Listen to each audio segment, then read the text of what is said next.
fabulous to have you on the show today, Jude, to talk to us about innovation and leadership. Thank you, Kate. It's wonderful to be here.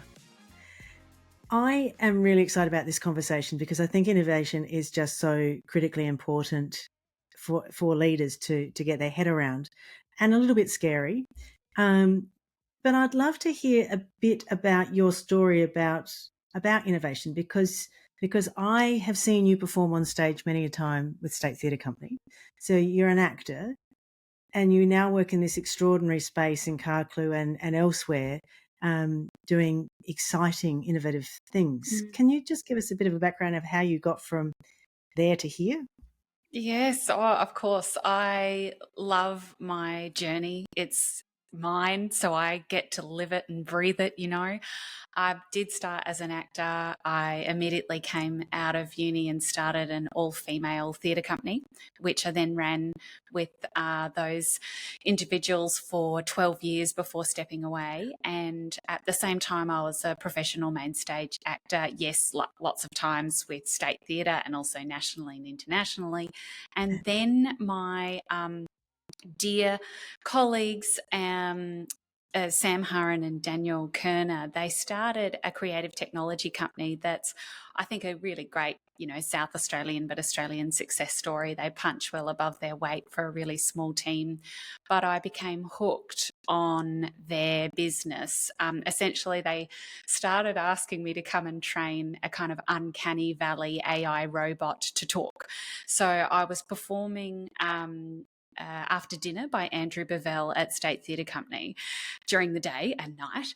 And then straight after a matinee, I would run to Mod, where I was obsessed with Josh, the robot, and I would work with the devs, beautiful team, and I would teach them because of an acting lens and an acting brain. I was able to transfer my knowledge of how putting your tongue to the back of your teeth makes the th sound, and then we would transfer that knowledge into rules that were run by code to the machine servers inside Josh's head. And then Josh would be able to talk and we could record all of that. And I became obsessed to the point where I was thinking about this robot and how I could make it seem more and more realistic whenever I was off stage, and eventually started working for Sam Pitt, and that started a career in creative technology as a producer for the next 7 years. And then we over those 7 years produced countless creative technology, whether it's projection mapping, but storytelling at the juncture of digital storytelling, traditional narratives, lo-fi and hi-fi kind of technology all coming together, and we would choose whatever we wanted to be able to deliver that narrative or the meaning or the context or the wayfinding in its best possible way.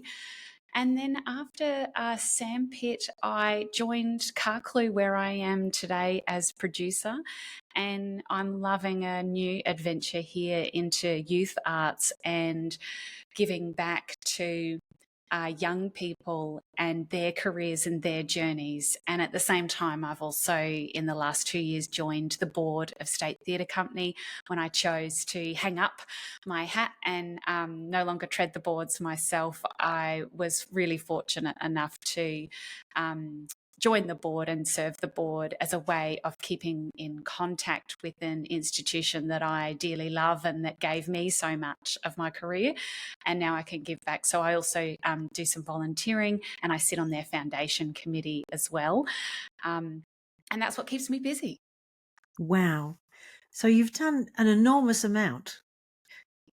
And just an Well, enormous look, amount. people don't think like that when they're having fun, do they? No, that's true.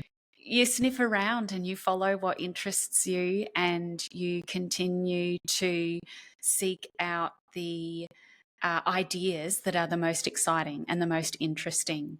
And for me, when I was young, the most innovative space that I found was creating brand new work on stage in front of a live audience, and I found that thrilling.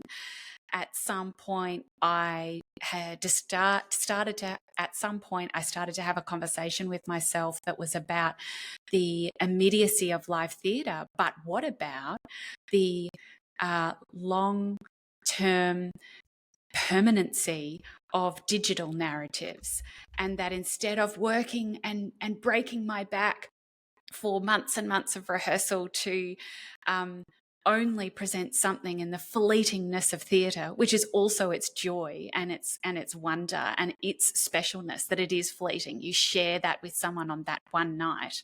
I started to look towards the permanency of work and how could I deeply invest in arts, culture and entertainment in a way that had legs, and that maybe not hundreds of people could engage in that conversation about the subject matter, but maybe thousands, maybe millions. And that's what started to excite me about creative technology and the kinds of conversations that companies like Sandpit were having with audiences online or in a non-physical space. It was great. That's amazing. That's amazing. And so through this experience, I know that you have created content and really important outcomes through your work that you have then walked away from because somebody else took over the baby. It grew. Can you tell us about Yes.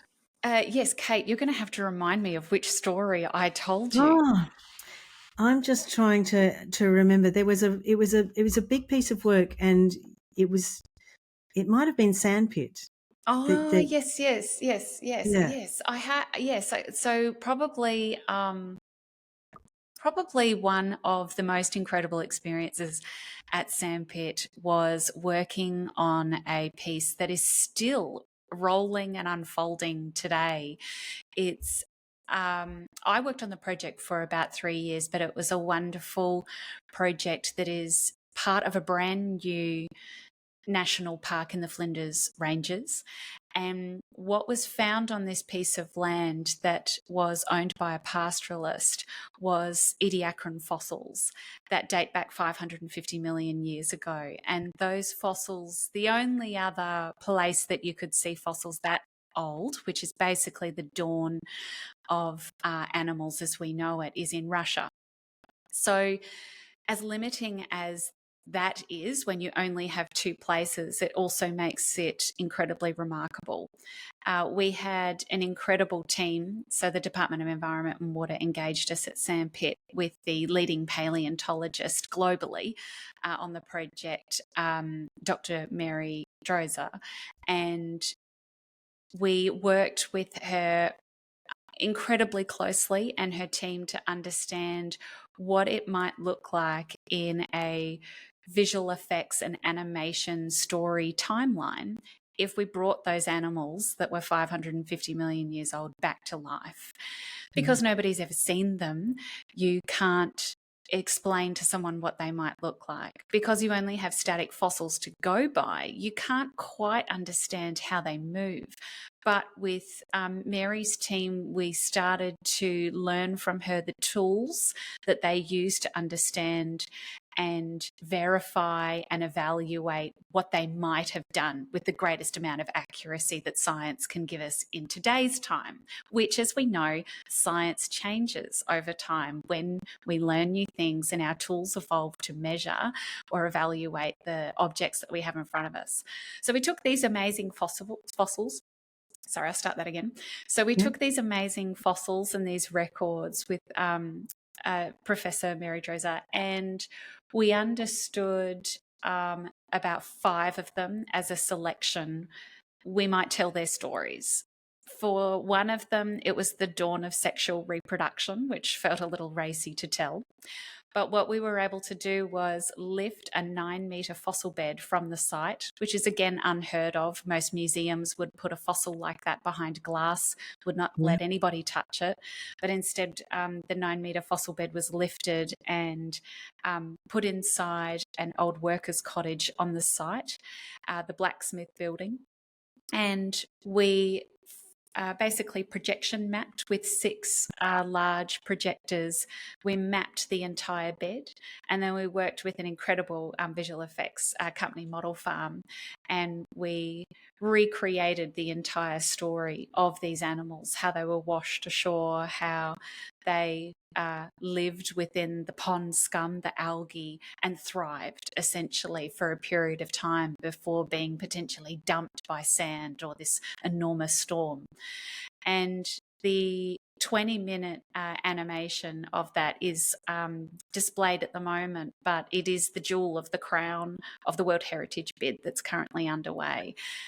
Over this period of time, it was about 3 years of travelling up to Ediacaran country in Flinders Ranges and developing really great relationships with the locals, but in particular the Ediacaran leaders, particularly Auntie Beverly Patterson, which was also a life-changing experience for me, getting to be on country with her, learn and understand to the point where we were working on the welcome together at a point to bring you up to speed with where we're at now. Yes, I had to walk away from that project. It wrapped up in a way for me and concluded in a beautiful way.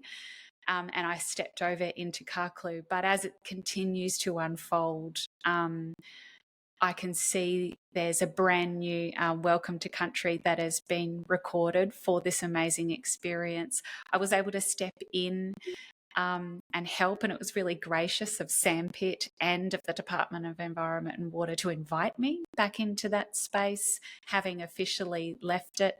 That was really generous of them, and I appreciated every moment with Auntie Beverly and Arthur Coulthard recording the Welcome to Country again, and then also with these incredible animations that underpin it now, and has taken it to a whole nother level.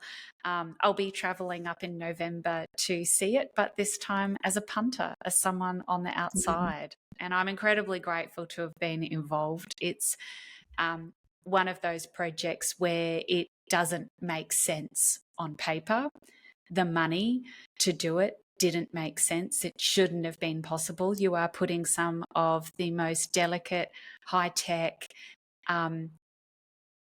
equipment and hardware out in the middle of nowhere that has frequent blackouts, it has frequent dust storms, and it has frequent floods. And so everything in your body says, you should probably not do this. The risk, assessment was just off the charts, but the reward is absolutely incredible for projects like that. And it takes really incredible teams to make those sorts of projects work. If everybody wasn't working at 100% commitment, those projects don't happen. No. And what I love about it is being able to walk away, to be part of something so profound and being able to walk away, because we don't own anything really, do we? To some degree.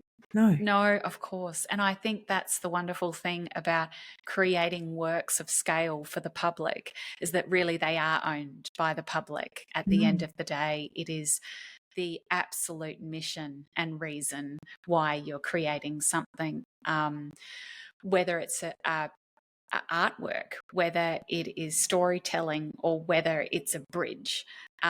Works of scale like this really at some point completely get handed over, and you're just grateful to have been involved. Yeah. And I imagine that that's a little bit like art generally. Like there's somebody that creates it and it feels like theirs, and we give a name to it.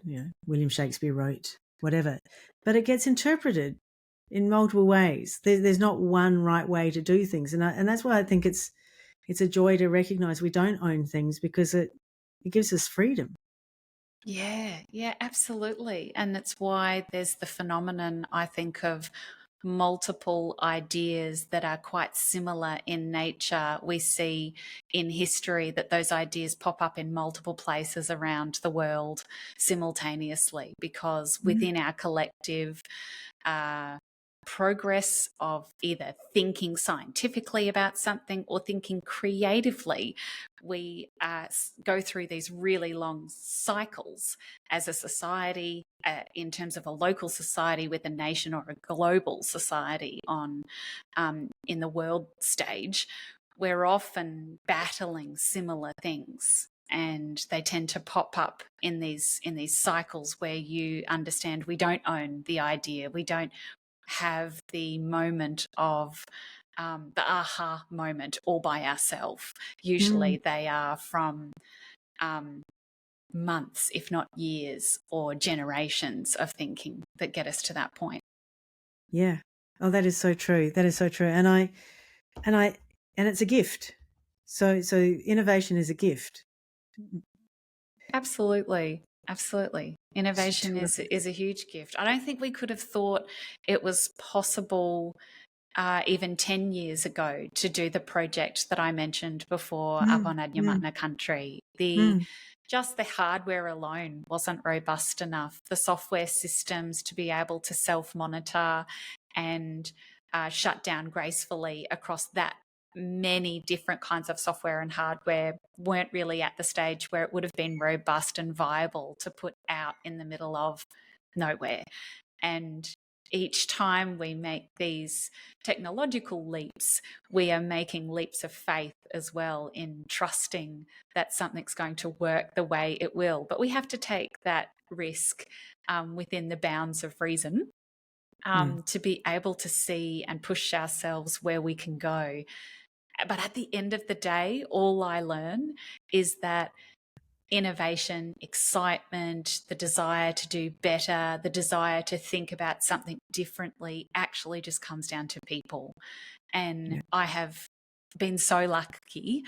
I've been so lucky to be surrounded by incredible people my entire career, and still am, who think like everything's possible. And I think in a way you do have to have a bit of that mindset that everything's possible, everything's achievable. And I would probably offer one example where you wouldn't look at me as a former actor and think that I should have a go at running a big data company.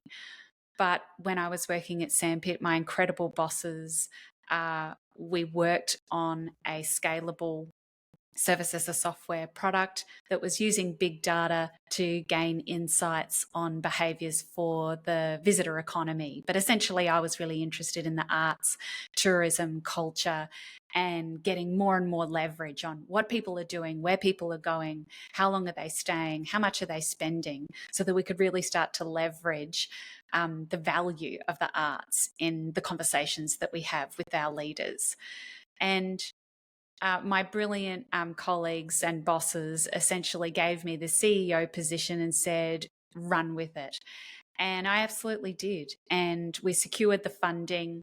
We did all of the presentations in front of boards, 17 strong boards, where you're staring at this sea of people, convincing them of your business plan, your 3-year forecast, and how you are going to not only just generate your first sales, but then scale that business to be a global dominator over a 3 to 5 year period.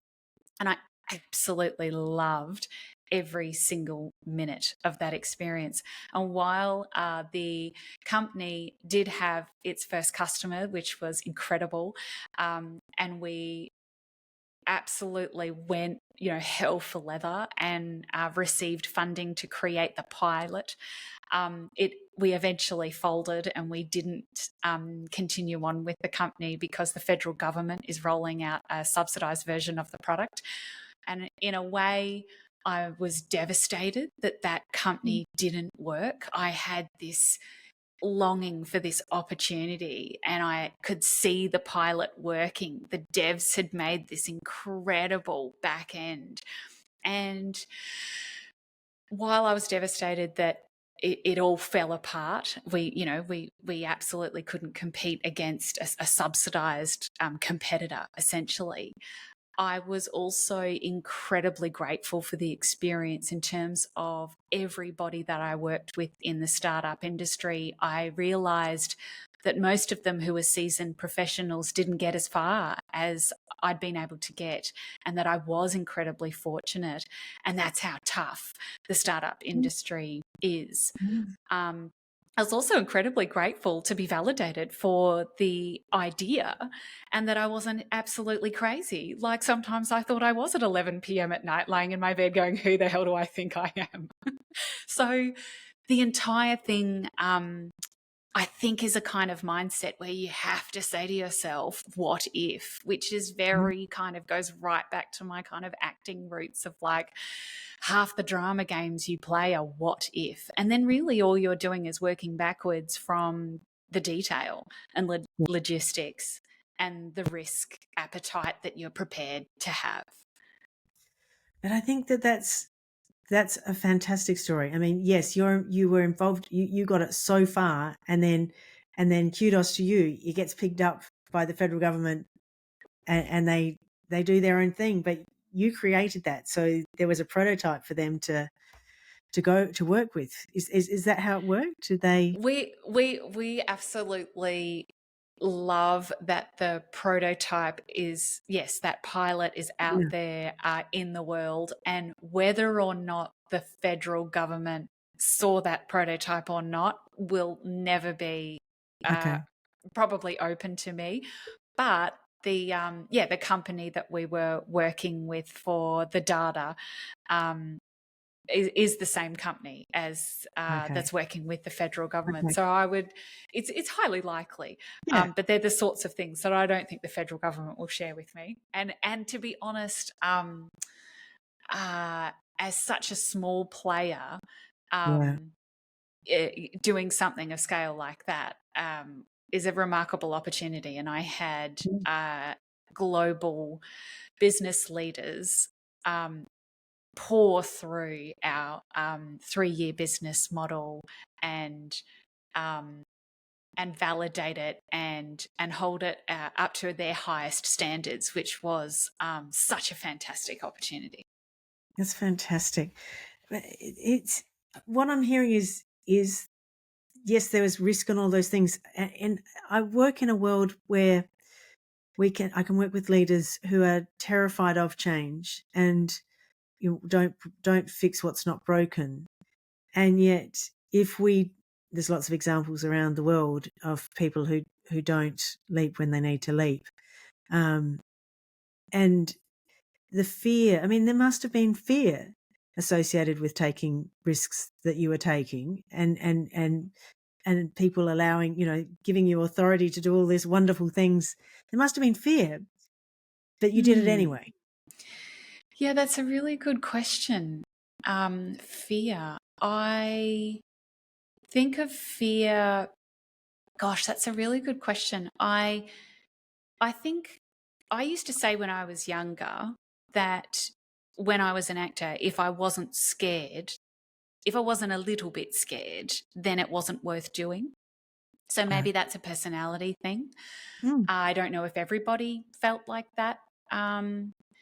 I don't believe that now because I guess I am really excited about risk mitigation. I'm really excited about assessing all of the things that can go wrong and planning for them. And that's the strategy I really enjoy. Starting our big data startup pilot really educated me in the ways of the analysis of the risk and circumnavigating it. I think you don't feel like you're leaping into the unknown if you have thought of every single scenario, and you don't feel like you are taking a leap of faith if you have discussed all of the risks openly with all of the stakeholders and partners and everybody feels comfortable together.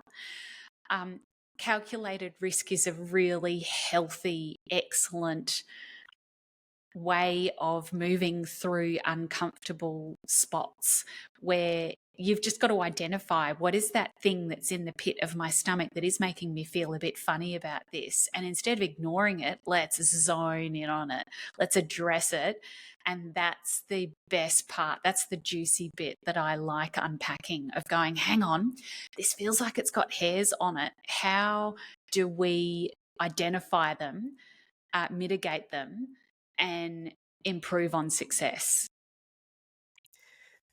That is fantastic. The only thing I would add to that, though, is that I feel like bringing people into those conversations sometimes is the trickiest bit. That even sometimes when you've identified what the risks might be, even still you may have players on the table that aren't wanting to have a chat about them and really mitigate them, but might be more interested in either shutting down the whole project because there can't be a conversation about them because the fear and the risk profile about that has reached a threshold that's not okay, Mhm. or we would rather sweep it under the rug and not talk about that risk or mitigate it, which is not okay for me. And then Yeah, you're at this impasse. So yeah. bringing people along on the journey where again, I would just say it comes all the way back to relationships again, and how you can communicate with people just feels like the key. I think that is so true. I think what you're saying is profound, and you will come across people who are not as open or prepared to be vulnerable enough to discuss risk, because there is a vulnerability that goes with discussing risk. And I've worked with organisations where they have not been clear about their risk appetite, and it's caused an enormous conflict because nobody knows where the boundaries are. Yeah. Yeah. Yeah. Yeah. And I think understanding sometimes in a conversation, it's understanding that the risk doesn't sit with someone. The risk doesn't usually sit No, attached to an individual. The no. risk can be objectified and viewed analytically as something outside of ourselves to be observed, Mm-hmm. witnessed, and discussed openly. But a lot of the time, there will be a niggle in that there's a perceived risk of it being attached to someone. And that's when people get really defensive, unfortunately, about the discussion, because they feel like maybe it's attached to an individual in the room. When once you decouple the risk from an individual and you can really put it out, kind of held higher apart from anybody else in the room, where you're all kind of observing it more like scientists, that gets people to a much better place quicker. Oh, I think that is so true. And I think that that's so true probably around the giving of feedback, about conflict, about those interpersonal relationships, is that when we can intellectualize something and see it as information rather than a personal attack, we get much better outcomes. But sometimes we're working in groups where we don't have the emotional intelligence to necessarily have everybody in that space and feeling comfortable about sharing what has gone wrong, what could go wrong, and not aligning blame. Like, blame is so particularly unhelpful. It's just a piece of, if something goes wrong, it's a piece of information, just like conflict is a piece of information. That's But right. And we're all going to do things wrong. It's not yeah, exclusive. no, No one thank gets to God. own that. No. Yeah. I find it. I love that the basically the intellectualizing, that the knowledge is power. Yeah. Every Yeah. time. Yeah. Yeah. And that there's not one single person who's going to have the best ideas in the room either. That actually, if we continue to be siloed in our work, then we start to expect that everyone can do what they do really well without anybody else's input ever. And that's a Yeah. pretty narrow way of looking at the world, but also a pretty closed off and selfish way of looking at the world. I much prefer to encourage my teams to put their heads together. You might have really different position descriptions, you might have different responsibilities on paper, but actually, if you level up, we've all got the common goal, and you're probably really good at thinking about X, but that other Yeah. person might have great ideas, and sharing that load so that we kind of we can continue to help each other pull away the weeds or unblock a situation. It's not just one person's job, and Yeah. leading teams like that really makes huge differences on the outcomes from my experience, that you end up kind of going, oh, we did it, to actually we excelled. Yeah. Yeah. And it is so fantastic when you get the feedback from somebody who's sitting alongside it or just in a different space, because they'll see things that you can't see because you can't see what you're looking for sometimes. Yeah, that's right. And then you all get to celebrate together rather Yeah. than an individual, hand on the back slap. Yeah. Yeah. Do you have a process by which you do that? Hmm. Yes, I guess it's not a formulated process. It's Mm. definitely one of sharing the conversation. It's asking open-ended questions. It's constantly reminding everybody of the shared vision rather than the individual tasks on a team. I like that. And it's constantly reminding everybody that my expectation is that we do all put our heads together, and that problem solving is a group activity when it needs to be, when it requires Yeah. it. If it's all systems go, great. But Yeah. when you can help somebody, that's also a really good feeling, even if it's not in your core role or task for Yeah. that day, because we want to, and we should want to, achieve the best outcome as a team. And Yes. we're not all going to be firing on all cylinders all day, every day. And to help each other out is only going to mean that we're bonded better together. Yeah. And I think it's, at the end of the day, probably how I talk, how I lead, and model by example. Yeah. Yeah. So what I'm hearing is, and I so love what you're saying, but you need to be really clear about what you're trying to achieve. You've got to have a clear vision. Yeah, and I think that's the only thing that gets me out of bed in the morning. If I'm not clear about what we're trying to achieve in the micro and macro versions of your job, it, then you're a bit lost. Why are we kind of doing all of this? But I think I think a leader who thoroughly understands whether it's the strategic vision or a mission statement or just the overarching objective and the incredible potential fallouts from a large project, and what that might mean for a community, or the higher cause Yeah. behind the tasks that are in front of the job. If as a leader you're really good at translating that back to the current task at hand that might seem monotonous or might seem irrelevant or just boring, if you can impregnate that task with the overarching meaning and goal of the entire work, you've not only motivated your staff, you've probably remotivated yourself.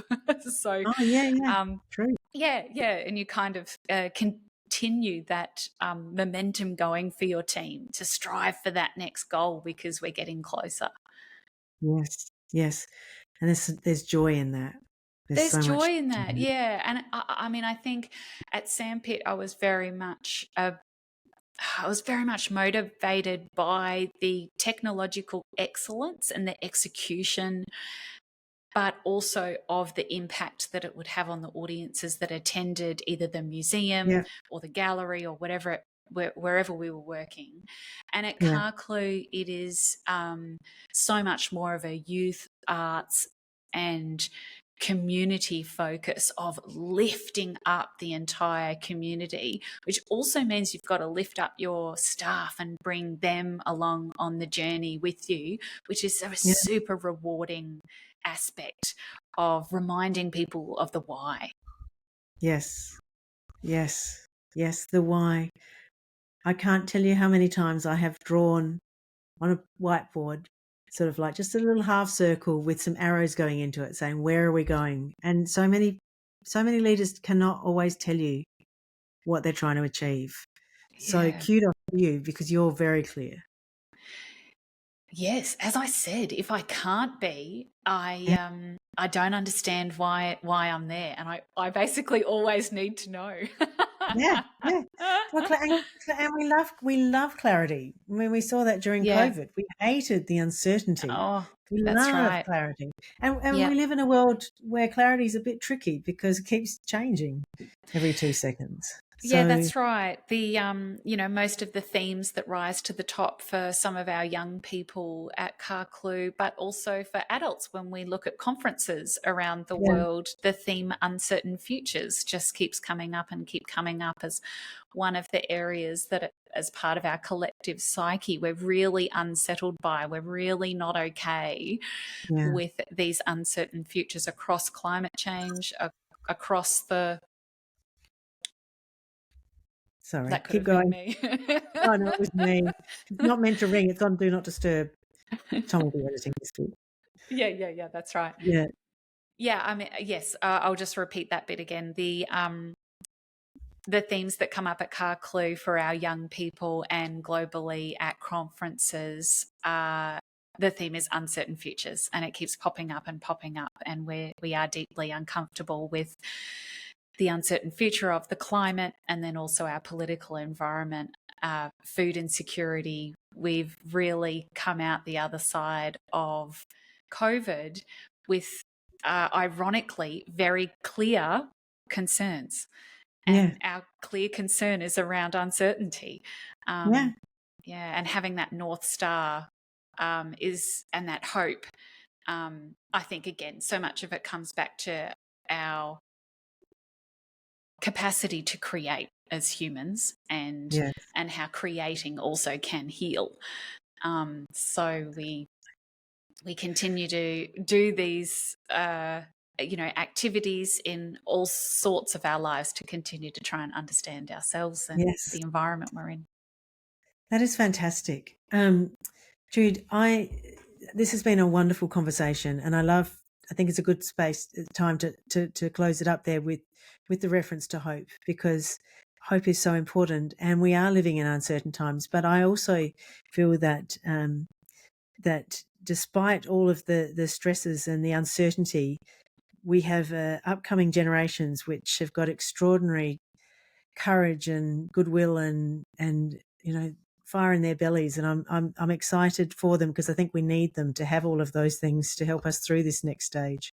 Yeah, couldn't agree more. We Yeah. hosted a reconciliation event here the other week and had wonderful young First Nations speaking, and the hope that came through and the profound wisdom that came through of our next generation is inspiring, and the future will be in good hands. It's up to us to continue to shepherd them in. Absolutely. Thank you so much for this. I Yeah, wish you thanks. all the best. Yay, thanks, Kate. It was wonderful being Cheers. on, and yeah, can't thank you enough. That was great. Cool. Thank you.